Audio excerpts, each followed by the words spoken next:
सोलापूर सदर बाजार पोलीस ठाण्यात मुलीची आईविरुद्ध तक्रार।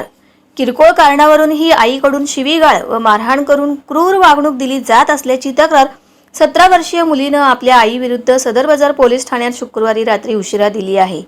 फिर्यादीत म्हटले आहे की यातील फिर्यादी ही 17 वर्षीय असून तिच्या आईकडून सतत किरकोळ कारणावरून शिवीगाळ व मारहाण करून क्रूर वागणूक दिली जात आहे। मंगळवारी घरी आलेल्या त्या व्यक्तीवरून भांडण होऊन शिवीगाळ व मारहाण करण्यात आली। त्याला बोलावू नको असं म्हणाल्याने हा प्रकार घडला। एरवी ही किरकोळ कारणावरून मारहाण केली जात असल्याचे फिर्यादीत म्हटले आहे।